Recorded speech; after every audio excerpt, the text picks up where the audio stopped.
Oyez, oyez, braves gens, les Bicoques sont de retour au pays. Après un coup d'envoi en 2 temps donné sur les circuits de Dijon et Zandvoort, le European Beat Trophy 2013 est enfin rentré en Belgique pour son événement phare de la saison, les 25 heures de Spa-Francorchamps, rebaptisé The 25 Hours. Et comme le veut désormais la tradition, c'est dans le centre-ville de Stavelot que l'acte 1 s'est déroulé, avec une parade qui a rencontré un très joli succès populaire le jeudi soir. On est très heureux de revenir à Stavelot cette année, comme l'année dernière d'ailleurs. On remercie beaucoup la commune et surtout encore en plus mieux que l'année dernière, puisqu'après-demain, on fait le tour du grand circuit de Francorchamps dans le tour de chauffe, avec bien sûr l'aide aussi de la commune de Malmedy. 3 heures durant, les Bicoques sont envahis le cœur de la ville, la proximité immédiate de l'abbaye, afin de se soumettre aux différentes opérations de contrôle technique. L'occasion pour les uns et les autres de tirer les premiers plans sur la comète, un verre à la main, mais aussi de dessiner les premières tendances des 25 heures 2013, à commencer par un plateau où qualité et quantité se disputent la vedette, avec d'innombrables équipages internationaux. Il y a des Anglais, des Italiens, ainsi que des Français, et ils sont parfois très connus. Je suis ravie de revenir en Beat Trophy parce que c'est une formule c'est par là que j'ai commencé le sport automobile, donc c'est vraiment un retour à mes premières amours parce que c'est une merveilleuse école, c'est hyper convivial, qui plus est en Belgique. Enfin voilà, je suis ravie, on a beau temps, on a une équipe super sympa. Je remercie d'ailleurs chaleureusement Chronos de m'avoir convié à participer et avec une bonne équipe et avec une bonne voiture, donc voilà, je suis aux anges. Discipline née en Belgique, le Beat Trophy reste une spécialité en noir, jaune, rouge. Le palmarès de la course fait d'ailleurs la part très belle aux pilotes belges. Certains sont même candidats à un 4e succès. C'est la 17e fois que je vais y participer. Je vais essayer de gagner une 4e fois, mais ça fait longtemps que j'ai plus gagné. Ça fait 8 ans que j'ai plus gagné. Ça devient de plus en plus dur. D'une ambiance festive à l'autre, quittons très provisoirement Stavelot pour nous retrouver sur la grille de départ des 25 heures de Spa samedi après-midi. Un endroit visiblement très bien fréquenté où un sujet était au centre de toutes les conversations, le tour de chauffe. Il est vrai que pour son épreuve phare, Chronos Events a mis les petits plats dans les grands en organisant ses traditionnelles rondes de reconnaissance et d'échauffement sur l'ancien et légendaire circuit de Spa-Francorchamps. Je pense que cela va être un très beau moment. On va rouler sur l'ancien circuit et ça, c'est une page de nostalgie. Je suis ravi que le team m'ait donné la possibilité de prendre le départ. On va se diriger vers le rouge, puis on empruntera l'ancienne piste. C'est vraiment quelque chose de spécial.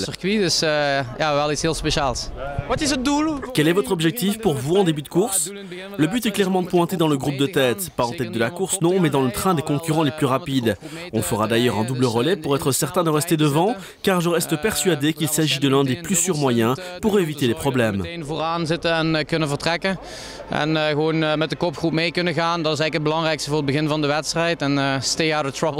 Pour d'autres, seul importe la course, qui dépend en bonne partie de la stratégie, foi de vieux loup expérimenté.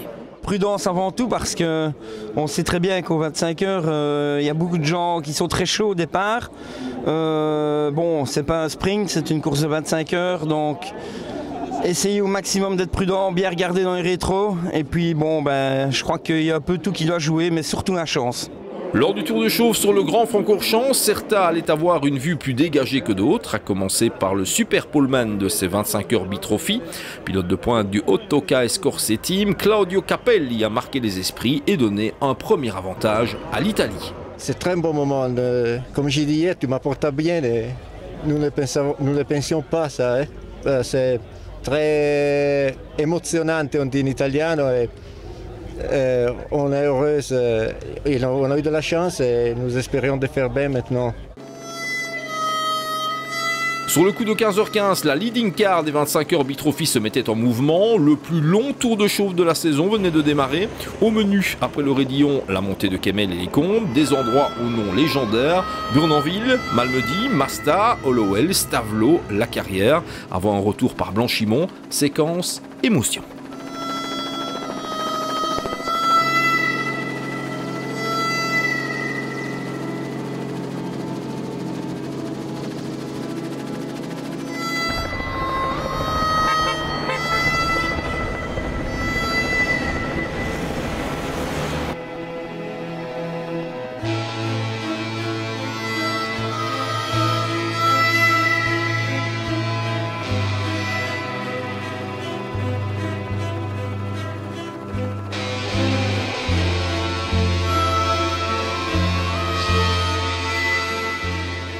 Un bon quart d'heure plus tard, les barrières menant au Francorchamps d'autrefois se refermaient et l'impressionnante meute multicolore se plaçait sous les ordres du starter. Les 25 heures Beat Trophy 2013 pouvaient prendre leur envol.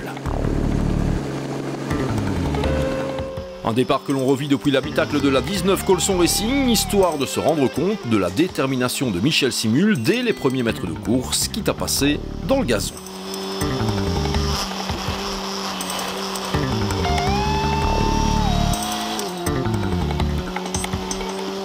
Si Claudio Capelli était parti depuis la pole position avec la 258, il était rapidement débordé par un autre Italien, Gianluca De Lorenzi, au volant de la 338 GDL3, lui-même menacé par la 260 McDonald's Racing, placée entre les mains expertes de Fred Verwisch. En un seul petit tour, les 25 heures s'offraient déjà 2 changements de leader, le ton était donné. C'est un quintet explosif qui allait mettre le feu au début de course, les bolides se passant et se repassant, ce qui n'allait bien sûr pas manquer de provoquer les premiers incidents. Et parmi les victimes précoces de ces 25 heures, figurait la 80 MTE de Vincent Voss, confié le temps d'un premier relais à un François Verbist malchanceux. C'était assez mouvementé, malgré c'est vrai que j'ai pris un bon envol dans le premier tour. Je me suis même pointé en tête dans la descente. Mais bon, au jeu d'aspiration, je m'étais retrouvé 4e, 5e, et puis on repassait en tête. C'était vraiment sympa. On a roulé les premières 40 minutes comme ça. Et puis il y a un concurrent malheureux qui en a décidé autrement. Dans la ligne droite, c'est le comble. En ayant joué comme ça pendant 40 minutes, de se faire accrocher à la ligne droite. Malheureusement, un concurrent qu'on dépassait n'a pas compris la manœuvre et s'est refermé sur moi. Malheureusement, j'avais une voiture à ma droite, une voiture à ma gauche, celui de gauche a commencé à me serrer et je me suis retrouvé en sandwich au milieu. Pas moyen de faire quelque chose, c'est dommage, mais voilà, c'est le sport. Verbist n'était néanmoins pas le premier à rencontrer des soucis. Dans la pit lane, la palme des ennuis rapides a été décernée à l'équipage de la 26 E.T. Racing Team, le bolide de Quinten, Van Oosten, bol de balle et 2 ans. Après le premier tour de la prise du deuxième relais, c'est Gaëtan qui a pris le volant et en arrivant à la source, manifestement, soit il y en a un qui a loupé son freinage, soit il a voulu prendre la source et manifestement l'autre l'a percuté à l'arrière droit. Donc train arrière plié. Une litanie de problèmes qui allait frapper d'autres concurrents, avec notamment la 356 Trendy Foods de Punus, Jardon, Van de Hover et La Haye. De retour sur un camion plateau, ce ne sera pas la seule fois du week-end. On s'affairait aussi sur la 330 et de Racing Events 2, le bolide de Williams, Gérard, Di Mattia et Bovy en proie à quelques difficultés mécaniques. Retour à la ficelle également pour Vuillaume, Choukroun et Smadja, réunis sur la 58 Coyote, de quoi entraîner une neutralisation sous forme de code 60. Quant à la 146 Memo Racing des Britanniques Wilson, Wolf et Sterling, elle embrassait des pneus du côté de la chicane. Désillusion également pour la 55 côté Passion qui s'immobilisait au combe, de quoi profondément dépiter son pilote. L'une des particularités du Bitrophy, c'est la possibilité d'embarquer des passagers au cœur même de la course. C'est le cas de toutes les B-Twin. Et parmi celles-ci, on retrouvait la 306 Chronos Test Car, dont les taximens de service étaient Pierre-Yves Rozou, le jeune papa Bruno Belen, Victor Famin, Monsieur Michelin Philippe Mussati, mais aussi de petits jeunes pas vraiment débutants, Thierry Neuville et Bertrand Baguette. Ça se passe très très bien, franchement.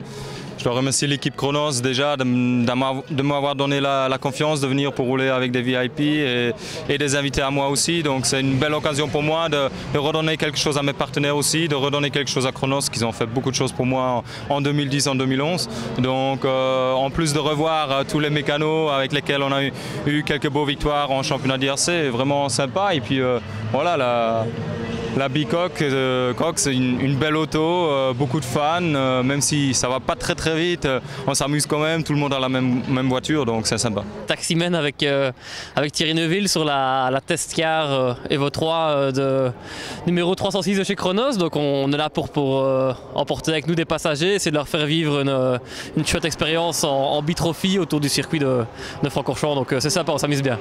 C'est pour le moins original ça d'emmener des passagers, qu'est-ce qu'ils disent généralement? Ils sont généralement assez impressionnés. Le fait de faire des baptêmes comme ça en pleine course, c'est assez inédit. Nous, on se donne à fond parce qu'on veut avoir une bonne place à l'arrivée, donc on se bat avec les autres, on se laisse pas faire et tout. Et ils sont souvent impressionnés par rapport à ça. Ouais. Même enthousiasme du côté des passagers, certains n'étant pas prêts d'oublier ces quelques tours en compagnie d'un pilote de stature internationale. Mais il y a beaucoup de bruit dans la voiture, donc on ne sait pas communiquer, mais Thierry fait beaucoup de gestes. Il m'a même surpris à regarder sa montre entre la fin du Rédéon et les combes. Parmi les bolides bénéficiant d'une attention évidente des observateurs, on pointait la 53 Choupette, confiée à d'autres personnalités, à l'image des séduisantes Margot Lafitte et Inès Tettinger, du sémillant Pierre-Yves Rozoux, des journalistes et présentateurs Fabrice Breuers et Xavier Daff, mais aussi de l'humoriste Arnaud de Samer, qui n'en était qu'à sa deuxième course automobile. Je suis un fan de sport en général, de sport auto en particulier, donc j'ai bouffé des grands prix de Formule 1 tout le temps depuis tout petit. Des jeux vidéo à n'en plus finir, et voilà, donc forcément oui, je connaissais Spa, l'histoire de Spa, les bonnes et les mauvaises histoires, voilà, donc de me retrouver là, c'est... Voilà, je réalise pas encore, c'est pour ça que je trouve pas les mots. Comme on l'a souvent vu par le passé, les 25 heures restent un excellent moyen de joindre l'utile à l'agréable en roulant pour la bonne cause. C'est ainsi que la SBL Sunchild a reçu une attention maximale cette année, ce qui est la moindre des choses quand on sait qu'elle vient en aide aux enfants frappés de cancer ou d'une maladie chronique grave. 2 bolides étaient alignés sous ces couleurs, la 46 Racing Club Partner, c'est la 178 Sunchild, et chaque tour accompli par ces voitures était synonyme de rentrée d'argent pour l'association.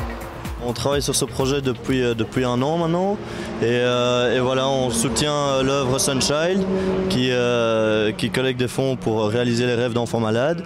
Et voilà, donc on a un système de parrainage sur les 25 heures qui permet justement de récolter ces fonds, et voilà, ça rajoute quelque chose à la course, et c'est génial de pouvoir mettre notre passion à contribution d'enfants malades.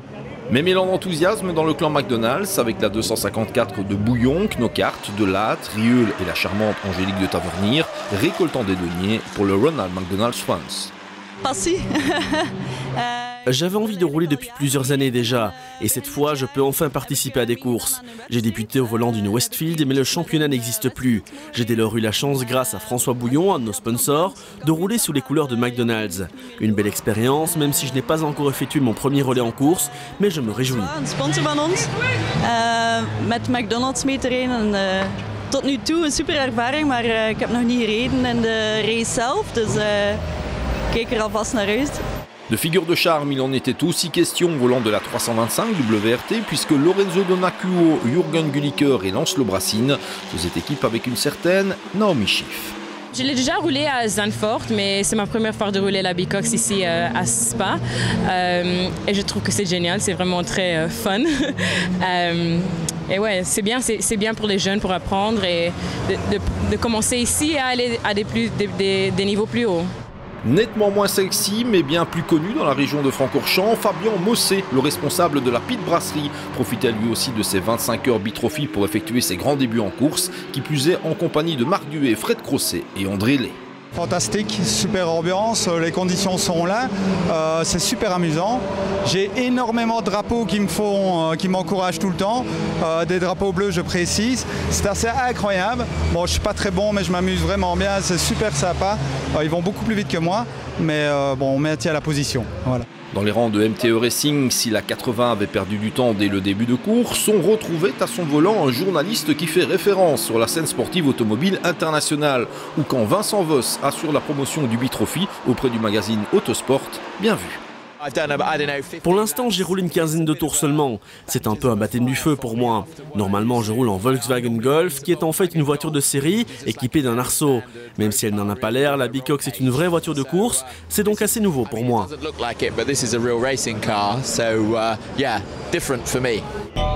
Pendant que les Bicox s'en donnaient à cœur joie sur le plus beau circuit du monde, dans les paddocks, c'était également l'effervescence, surtout sous la dalle de la zone endurance, où l'équipe de Reducta orchestrait un autre double tour d'horloge, pour miniature cette fois, sensation assurée. Sportivement, le peloton des favoris de ces 25 heures Bitrophy continuait de subir un écrémage en règle, ancienne lauréate de l'épreuve.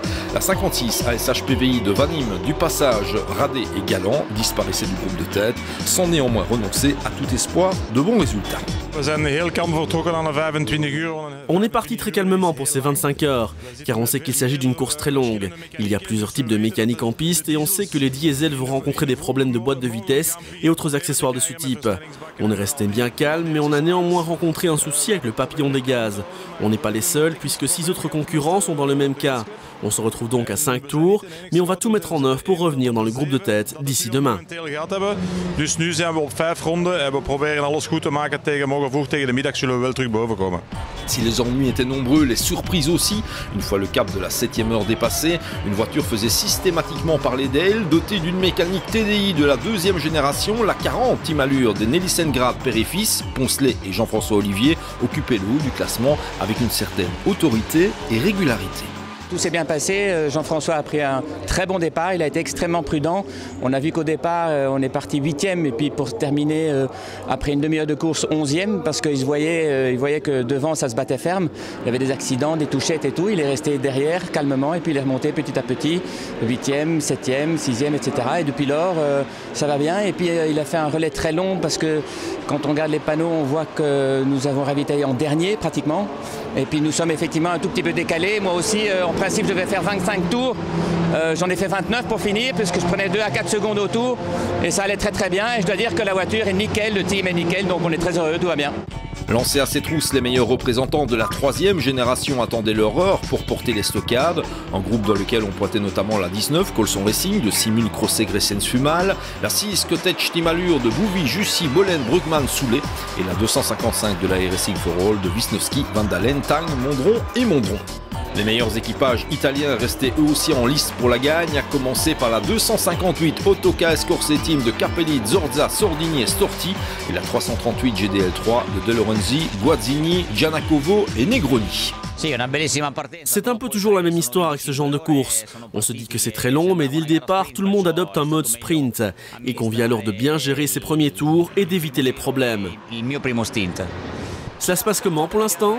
On se maintient dans le haut du classement et on confirme notre volonté, gagner ces 25 heures. Dans un genre un peu différent, Philippe Mussati a cumulé ses premiers kilomètres en course au volant de la 306 Chronos Test Car. Très intéressant, super, j'ai une bonne sensation. Je me suis fait peur quelquefois parce que je mesure évidemment la différence entre ce que je sais faire et ce que tous les autres savent faire. Donc il y a une énorme différence. Donc j'ai à la fois à faire des trajectoires pas trop mauvaises et surveiller mes rétroviseurs. C'est un exercice qui demande un peu de concentration.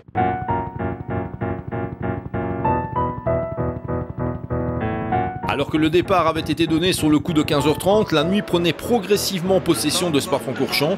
Pour les équipages des 25 heures Bitrophy, un nouvel exercice débutait à la lueur des phares et des feux. Une fois encore, la magie des courses d'endurance pouvait opérer.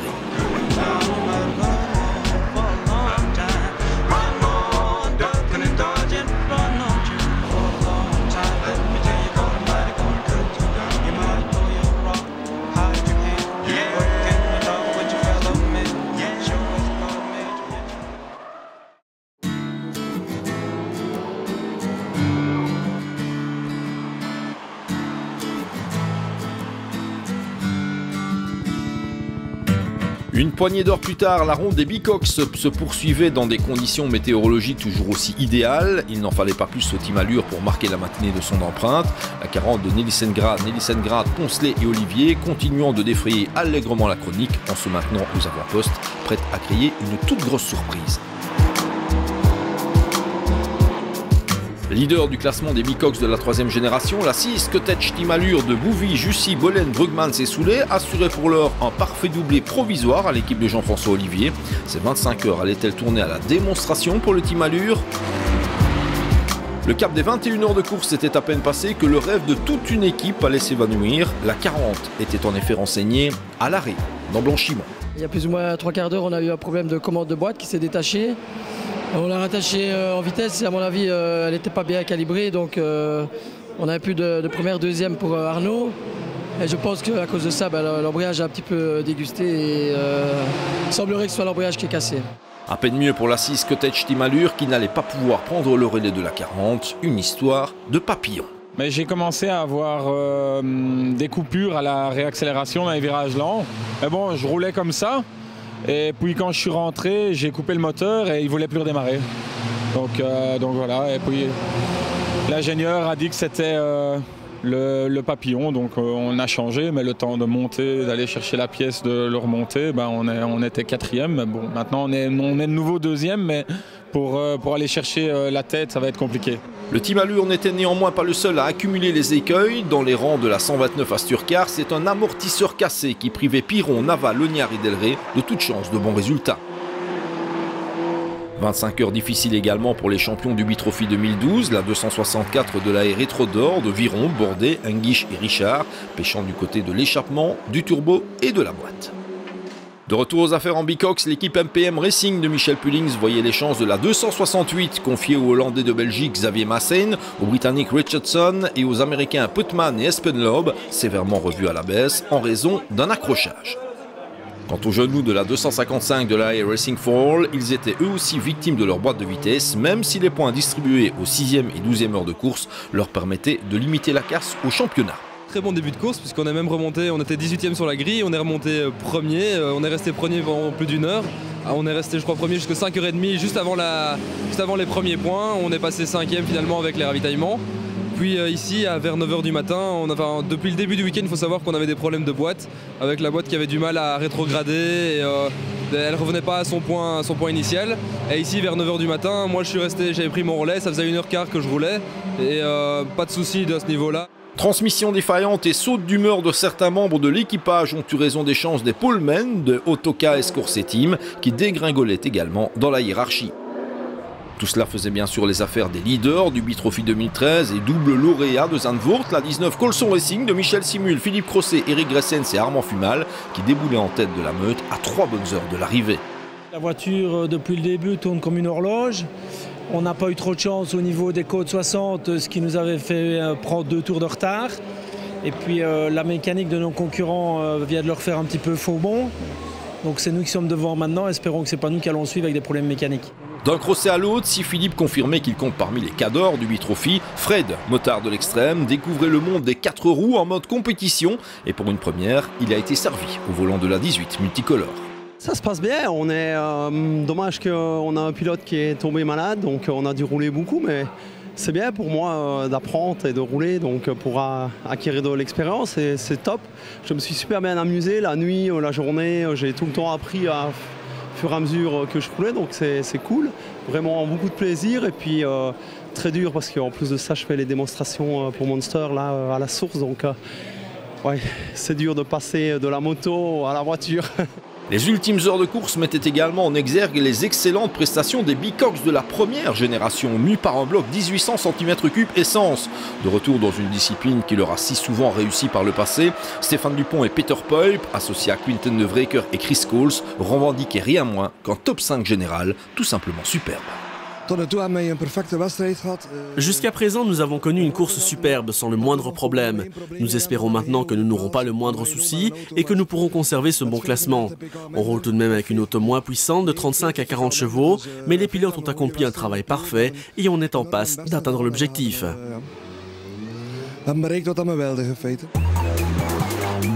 On passe à la catégorie Between où le scénario allait être identique à celui du classement général. De longues heures durant, la 368 MPM Racing de Soulé, Enroth, Roseau, Verbist, Bovy, Pullings et Van der Moesten a mené la danse, comptant plusieurs tours d'avance. Hélas, dimanche matin, la liégeoise Sarah Bovy se faisait déséquilibrer dans Blanchimont, ce qui envoyait le bolide blanc dans le mur pour le compte. Il n'en fallait pas plus à la 323 TML Racing de Baudouin de Liedekerk, Alain Jadot, Charles Bernard Égé et Denis Robert pour s'offrir une nouvelle victoire, la 3e cette saison.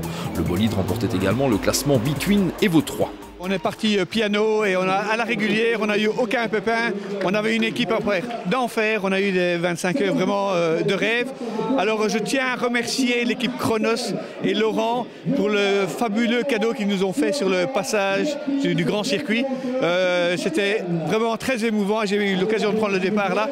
On a eu vraiment un week-end inoubliable. Dans cette catégorie Between Evo 3, le TML Racing devançait la 360 CBRS AC Motorsport de Dupont, Koning, Fissette, Dubuc, Eckhout et Dekers, ainsi que la 306 Chronos Test Car avec les Neuville, Baguette, Mussati, Co. Lauréate dans le classement Twin de la 2e génération, la 364 off-course de Denis, Delay, Brouwers, Lieutenant, Desjardins et Van Laar prenait surtout la médaille d'argent au classement général, des bolides à 2 places, de quoi ravir son équipage. C'était une course très amusante. Au bout du compte, on termine deuxième du général en between et on gagne notre catégorie. On est juste trop court d'une minute après 25 heures de course. C'était un week-end fantastique. Vous n'avez pas connu le moindre problème? Non, aucun, pas un seul souci. L'auto a tourné comme une horloge suisse et on a simplement roulé et ravitaillé. Superbe. Derrière cette 324 off-course, les places d'honneur en between Evo 2 tombaient dans l'escarcelle de la 331 AC Motorsport 3 de Kédé, Rixon, Abrams, Capras, Hermans, Jussy, Lognard et Eguermont, mais aussi la 316 City Shop AC Motorsport de Schmitt, Cordier, Vallée, Gauthier, Lorenzini, Renaudin, Vinck et Schmitt. Ce qui nous amène au vaillant between de la première génération où les Papis ont une fois encore brillé, victoire finale et 53e place générale pour Van der Festen, Gasquet, Armaton, Reynens et Jacques. Le départ a été très difficile puisque malheureusement deux de nos coéquipiers habituels ont dû nous laisser en chemin. Donc nous avons heureusement trouvé, grâce à l'aide de l'équipe Chronos, des autres coéquipiers. Donc au départ ça a été difficile, mais la course s'est super bien passée. À part une petite panne d'essence au début, tout le reste s'est super bien passé. Et vraiment nous sommes super heureux avec notre ancienne voiture d'avoir pu terminer à la première place. C'est fabuleux. Le podium en between Evo 1 a été complété par la 310 ABC Racing Team 1 de Clément, Dorkel, Zaroli, Zegouani et Borner et la 330 Leader Racing Events 2 de Williams, Gérard, Di Mattia et Bovy.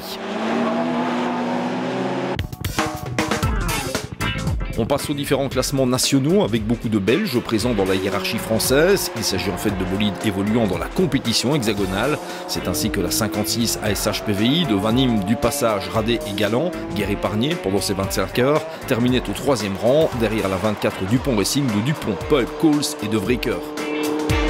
Ce sont néanmoins des Français qui s'imposaient dans leur hiérarchie nationale. La 273 Como SKR de Karim Kadoura, Diabout Antoun, Charles Crosset-Spinelli et Baudouin Mallet décrochant la palme, non sans achever la course dans le top 5 absolu.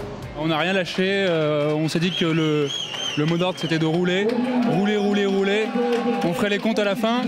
On n'était sûrement pas les meilleurs autour parce qu'il y a des pilotes pros qui sont sur le plateau. Mais on a une équipe assez homogène entre potes. Et finalement voilà, à la fin ça paye, pas d'erreur, pas de casse. On a fait au mieux quoi. Du côté britannique, c'est la 223 Thormac qui a émergé après d'âpres combats, James Thorpe, Ollie Rubin et Nigel Rubin étant magnifiquement secondés par Sean McInerney, grand habitué du tracé spadois, un bolide qui prenait le 11e rang final. Incroyable, quel beau résultat. On n'aurait jamais osé espérer ça. La voiture n'était pas super bien préparée en débarquant ici, mais on a compensé. J'aimerais remercier toutes mes équipes qui ont abattu un superbe boulot, ce qui nous a permis de décrocher ce magnifique résultat. La 223 Thormac devançait de presque rien la 267 Hillspeed de Moore, Atkins, Walker et Sugden qui réussissaient entre autres exploits de se classer 2e des bolides de la première génération. C'est la 99 GPR Uvio de Paul Rose, Scott Fitzgerald, Dominic Jackson, Tim Wildon et Steve Harris qui complétaient le top 3 briton, croisant le drapeau à damier au 13e rang général.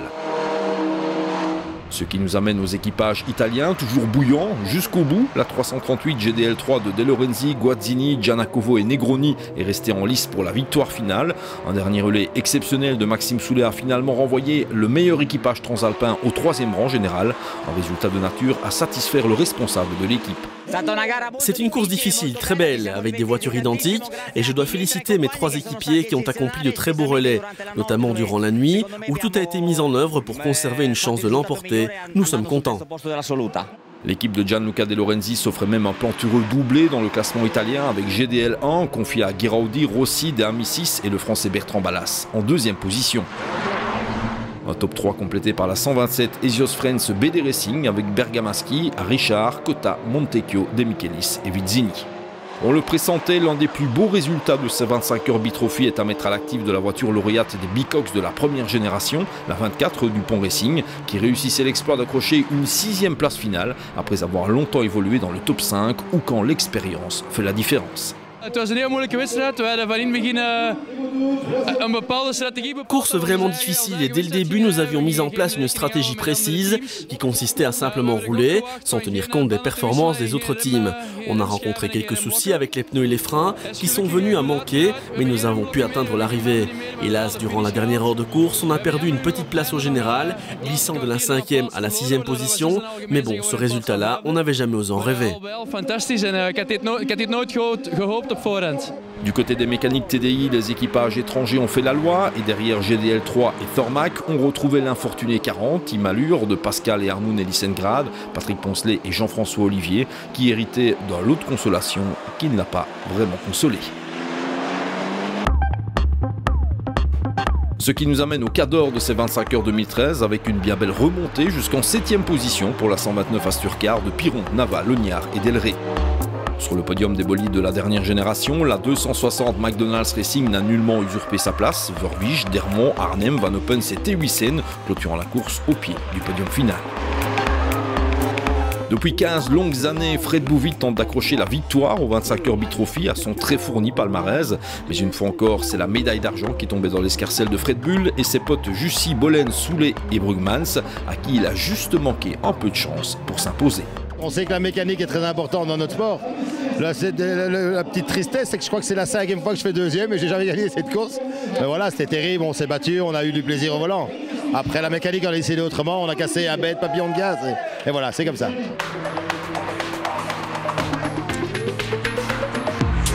Ce qui signifie que 8 années plus tard, le Colson Racing de Victor Colson a renoué avec la victoire aux 25 heures. Il est vrai que l'équipage formé par Michel Simul, Philippe Crosset, Armand Fumal et Eric Gressens était tout simplement homogène, performant et régulier. Et la 19 de réaliser le break au championnat.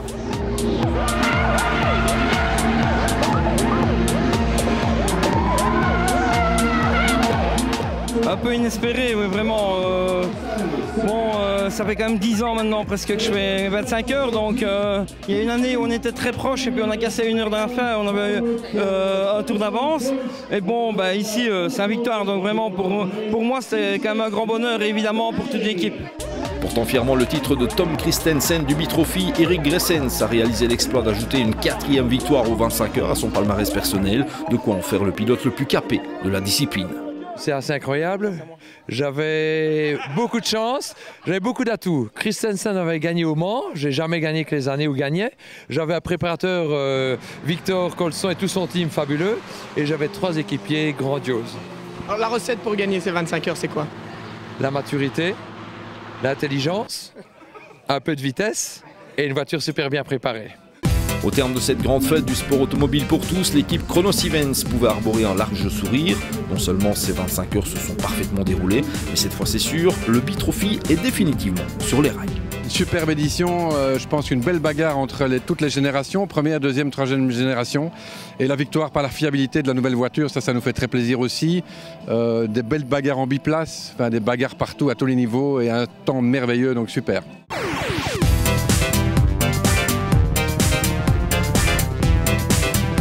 Après une pause estivale bien méritée, le Bitrophy reprendra ses droits début septembre du côté de Mété. D'ici là, bonnes vacances à tous et toutes.